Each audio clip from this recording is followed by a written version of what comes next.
Very good morning दोस्तों। आज date है 14 जुलाई और हम शुरू करते हैं आज का हमारा करंट अफेयर। हाल ही में कौन फिर एक बार सिंगापुर के प्रधानमंत्री बने? तो इनका नाम है ली सियान लूंग। इनकी जो पार्टी है वह है पीपुल्स एक्शन पार्टी। प्रधानमंत्री के रूप में यह इनका चौथा कार्यकाल है और यह सिंगापुर के तीसरे प्रधानमंत्री हैं। सिंगापुर में जो आम चुनाव हुए हैं ये दक्षिण पूर्वी एशिया के एकमात्र चुनाव हैं जो चल रहे कोविड-19 महामारी के बीच हुए हैं। अगर हम बात करें सिंगापुर की तो 1963 में यह यूनाइटेड किंगडम से आज़ाद हुआ था। उसके बाद इसका विलय हो गया था मलेशिया के साथ। फिर 1965 में सिंगापुर एक स्वतंत्र राष्ट्र के रूप में स्थापित हुआ। अगर हम बात करें वर्तमान में इसके प्रेसिडेंट कौन है तो वह है सेल्पन रामनाथन।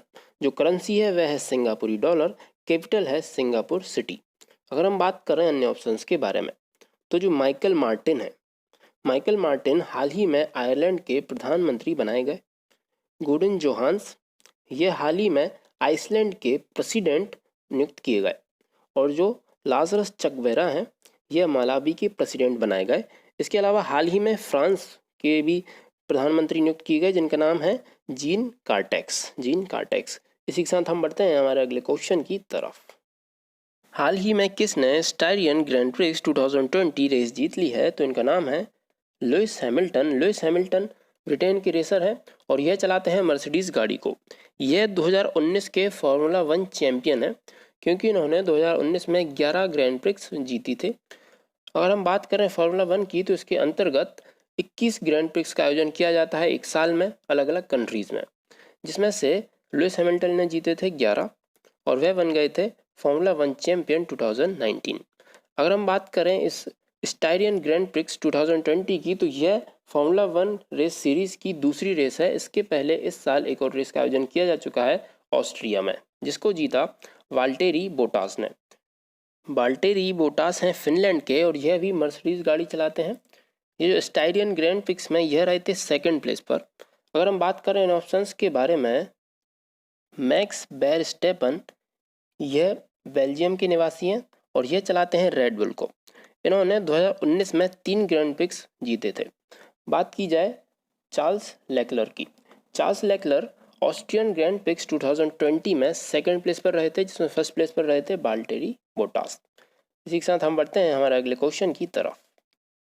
हाल ही में अमेरिकन नेवी में शामिल होने वाली कौन पहली अश्वेत महिला पायलट बन गई हैं? तो इनका नाम है मैडलिन स्विगल। यह इनकी काफ़ी बड़ी उपलब्धि है। इनके पहले 1974 में रोजमेरी मरीनर लड़ाकू विमान उड़ाने वाली पहली महिला पायलट बन गई थी अमेरिका की। अगर हम बात करें अन्य ऑप्शंस के बारे में तो जो सराय खुमालो है यह लास्ट ईयर में माउंट एवरेस्ट पर चढ़ने वाली पहली अश्वेत अफ्रीकी महिला बन गई थी। बात की जाए मैरी डब्ल्यू जैक्सन के बारे में तो नासा के हेडक्वार्टर का नाम हाल ही में इनके नाम पर रखा गया जो है वॉशिंगटन डीसी में। अगर हम बात करें इनके बारे में तो यह नासा की पहली अफ्रीकी अमरीकी महिला इंजीनियर थी। बात की जाए कैथरीन डी सुलिवन के बारे में तो यह मरियाना ट्रेंच तक पहुंचने वाली पहली महिला बन गई हैं हाल ही में, इनको आप याद रखिएगा। इसी के साथ हम बढ़ते हैं हमारे अगले क्वेश्चन की तरफ। हाल ही में कौन ब्रिटेन में सबसे ज़्यादा निवेश करने वाला दूसरा सबसे बड़ा देश बन गया है? तो इस देश का नाम है इंडिया, हमारा भारत। फॉरेन डायरेक्ट इन्वेस्टमेंट के जरिए भारत ब्रिटेन में इन्वेस्ट करता है और यूनाइटेड किंगडम गवर्नमेंट के डिपार्टमेंट ऑफ इंटरनेशनल ट्रेड द्वारा जारी किए गए आंकड़ों के अनुसार भारत ब्रिटेन में निवेश करने वाला दूसरा सबसे बड़ा देश बना। इसी के साथ जो अमेरिका है वह ब्रिटेन में निवेश करने वाला पहला सबसे बड़ा देश बना। बात की जाए जर्मनी की तो यह तीसरा सबसे बड़ा देश है जो ब्रिटेन में निवेश करता है और फ्रांस है चौथा। बात की जाए भारत का एफडीआई सबसे ज़्यादा किस देश से आता है? तो जो फाइनेंशियल ईयर 2019-20 में सबसे ज़्यादा एफडीआई आया भारत का सिंगापुर से। एफडीआई के मामले में भारत ने इस वर्ष लगभग 13% का ग्रोथ किया है जो उसके लास्ट 4 ईयर्स की कंडीशन से सबसे अच्छा है और एफडीआई के मामले में भारत विश्व में 9वें स्थान पर आ गया है। इसी के साथ हम बढ़ते हैं हमारे अगले क्वेश्चन की तरफ। हाल ही में किस राज्य सरकार ने इंडिया की पहली ई लोक अदालत का उद्घाटन किया? तो इसका उद्घाटन किया छत्तीसगढ़ राज्य सरकार ने। यह जो ई लोक अदालत है इसमें ऑनलाइन लाइव सुनवाई वीडियो कॉन्फ्रेंसिंग के जरिए हुई थी और इसका उद्घाटन किया छत्तीसगढ़ हाई कोर्ट के chief justice PR Ramchandra Menon ने। अगर हम बात करें छत्तीसगढ़ से जुड़े हुए कुछ अन्य करंट अफेयर्स के बारे में तो पढ़ाई तुम्हारे द्वार पोर्टल लॉन्च किया गया और एक ऐप लॉन्च की गई छत्तीसगढ़ पुलिस के द्वारा जिसका नाम है रक्षा सर्व, और एक और ऐप लॉन्च की गई जिसका नाम है रोजगार संगी। यह दोनों ऐप छत्तीसगढ़ में लॉन्च की गई। और 3 दिन का एग्रीकल्चर फेस्टिवल कृषि महाकुंभ आयोजित किया गया छत्तीसगढ़ में। और एक और योजना शुरू की गई जिसका नाम है राजीव गांधी किसान न्याय योजना। अगर बात की जाए नेशनल पार्क की तो छत्तीसगढ़ में है इंद्रावती नेशनल पार्क और गुरु घासीदास नेशनल पार्क, और जो गवर्नर हैं यहाँ के वह हैं अनुसुईया उइके और सीएम है भूपेश बघेल। अब हम बात करें ऑप्शंस के बारे में तो जो उड़ीसा है इसमें किसानों को ऋण देने के लिए उड़ीसा ने हाल ही में बलराम योजना की शुरुआत की है, तो उनको आप याद रखिएगा। इसके अलावा बात की जाए महाराष्ट्र की तो दुनिया का सबसे बड़ा प्लाज्मा थेरेपी टेस्टिंग प्रोग्राम जिसका नाम है प्रोजेक्ट प्लेटिना, इसकी शुरुआत की महाराष्ट्र सरकार ने। बात की जाए त्रिपुरा के बारे में तो एक टू खेलो एक टू पढ़ो योजना की शुरुआत की गई त्रिपुरा में। इसी के साथ हम बढ़ते हैं हमारे अगले क्वेश्चन की तरफ। हाल ही में अशोक गहलोत सरकार ने मिल्क और उसके अन्य प्रोडक्ट्स की शुद्धता को ध्यान में रखते हुए कौन सा अभियान शुरू किया है, तो इसका नाम है प्योर फॉर श्योर अभियान। इस अभियान के अंतर्गत 8 से 14 जुलाई तक दूध व डेयरी प्रोडक्ट्स के सैंपल लिए जाएंगे, उनकी जांच की जाएगी और जांच के नतीजों की जानकारी फूड सेफ्टी ऑफिसर्स के द्वारा FSSAI के ऐप पर प्रदान की जाएगी। अगर हम बात करें राजस्थान की तो हाल ही में इंदिरा रसोई योजना की शुरुआत की गई राजस्थान में, और एक ऐप लॉन्च किया गया जिसका नाम है आयु व सेहत साथी ऐप। राजस्थान ने हाल ही में महीने के पहले दिन को नो व्हीकल डे के रूप में मनाए जाने का फैसला किया है। बात की जाए राजस्थान के कुछ नेशनल पार्क के बारे में तो उनका नाम है Ranthambore national park, Sariska national park और केलादेव वाइल्ड लाइफ सेंचुरी। अगर हम बात करें सीएम की तो वह है अशोक गहलोत, जैसा कि आप फोटो में देख सकते हैं, और जो गवर्नर हैं वह है कलराज मिश्रा। बात की जाए अन्य ऑप्शंस के बारे में तो जो सेल्फ स्कैन ऐप है इसको लॉन्च किया गया वेस्ट बंगाल सरकार के द्वारा। यूनिसेवियर डिसइंफेक्शन बॉक्स को विकसित किया गया IIT रुड़की के द्वारा। बात की जाए संस्कृति साप्ताहिक प्रोग्राम तो इसकी शुरुआत की गई ऑल इंडिया रेडियो के द्वारा। इसी के साथ हम बढ़ते हैं हमारे अगले क्वेश्चन की तरफ। हाल ही में NTPC लिमिटेड ने कौन सा पुरस्कार जीता है, तो इस पुरस्कार का नाम है CII ITC sustainability award 2019। NTPC को यह अवार्ड कॉर्पोरेट एक्सीलेंस कैटेगरी के अंतर्गत उत्कृष्ट उपलब्धि के लिए दिया गया। यह पुरस्कार निरंतरता के लिए उत्कृष्ट प्रयास करने वालों को दिया जाता है। देश में सस्टेनेबिलिटी की पहचान करने के लिए इस अवार्ड को सबसे बड़ा मंच माना गया है। अगर हम बात करें NTPC की तो नेशनल थर्मल पावर कॉरपोरेशन, और हाल ही में NTPC ने माली में 500 मेगावाट सोलर पार्क बनाए जाने का समझौता किया है। बात की जाए इसके हेडक्वार्टर की तो वह है न्यू दिल्ली में। इसकी स्थापना हुई थी 1975 में। वर्तमान में इसके चेयरमैन हैं गुरदीप सिंह। अगर हम बात करें अन्य ऑप्शंस के बारे में तो जो जर्मन बुक ट्रेड अवार्ड है यह जीता है अमर्त्य सेन ने। बात की जाए डायना अवार्ड की तो इसको जीता है फ्रिया ठकराल ने। इन्वेंटर ऑफ द अर्थ 2020 रहे राजीव जोशी। इसी के साथ हम बढ़ते हैं हमारे अगले क्वेश्चन की तरफ। हाल ही में किसने ATL app development module launch किया है, तो इसको लॉन्च किया है नीति आयोग ने।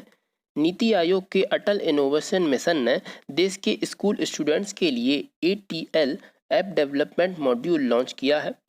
इसको इंडियन स्टार्टअप कंपनी प्लाज्मो की सहायता से विकसित किया गया है।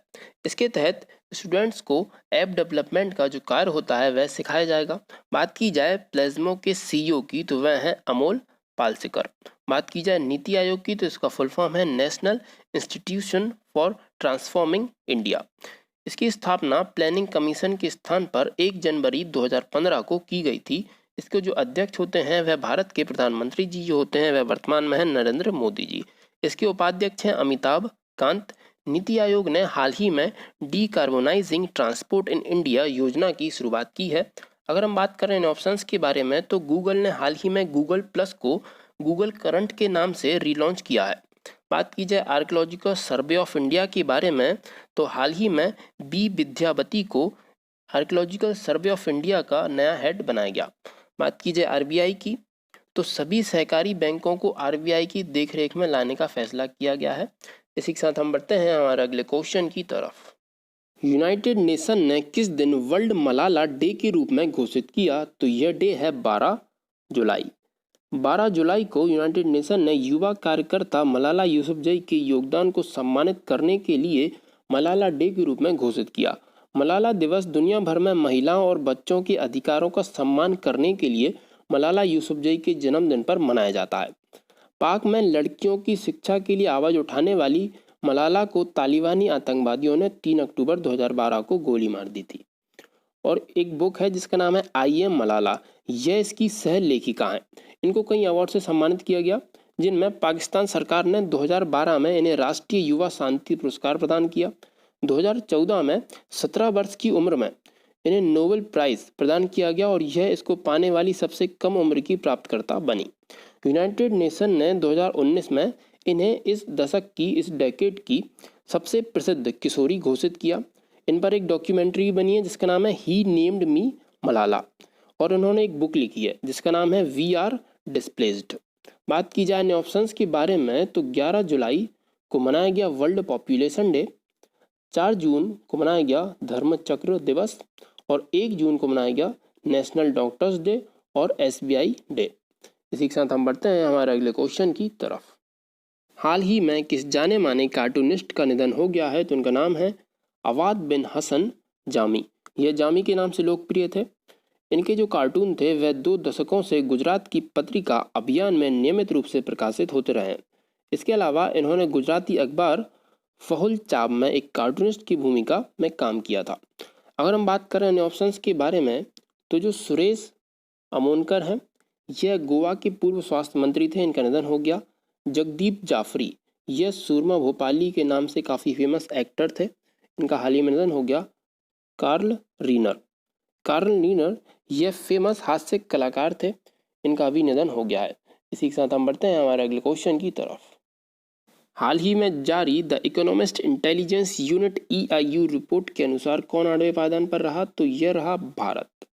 इस रिपोर्ट के अनुसार 10 एशिया पैसिफिक देशों के बीच कैंसर की तैयारी के लिए भारत को 8वें स्थान पर रखा गया। The Economist Intelligence Unit EIU की report cancer preparedness in Asia Pacific program towards universal cancer control EIU के कैंसर की तैयारी के सूचकांक से प्राप्त निष्कर्षों की जांच करती है। इस रिपोर्ट में जो ऑस्ट्रेलिया है वह रहा पहले स्थान पर और साउथ कोरिया रहा दूसरे स्थान पर और मलेशिया रहा तीसरे स्थान पर।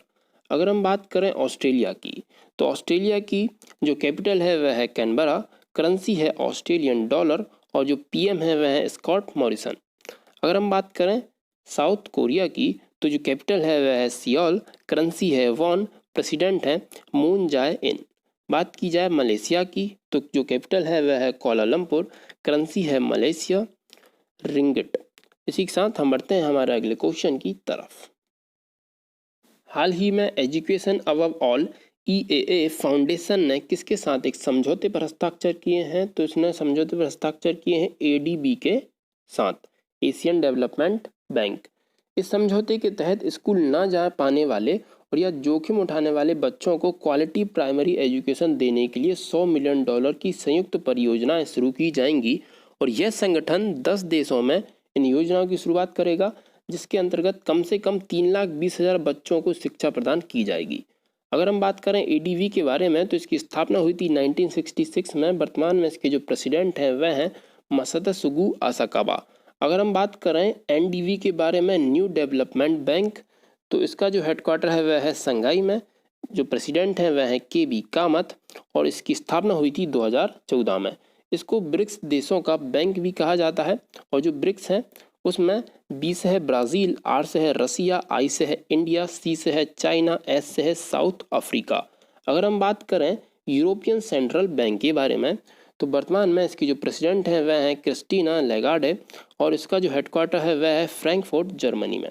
बात की जाए IMF के बारे में, इंटरनेशनल मॉनेटरी फंड, तो इसकी जो स्थापना हुई थी वह हुई थी 1945 में। वर्तमान में इसकी प्रेसिडेंट हैं क्रिस्टीना जॉर्जीवा और इसका हेडक्वार्टर है वॉशिंगटन DC में। इसी के साथ हमारी ये वीडियो यहीं पे समाप्त करते हैं।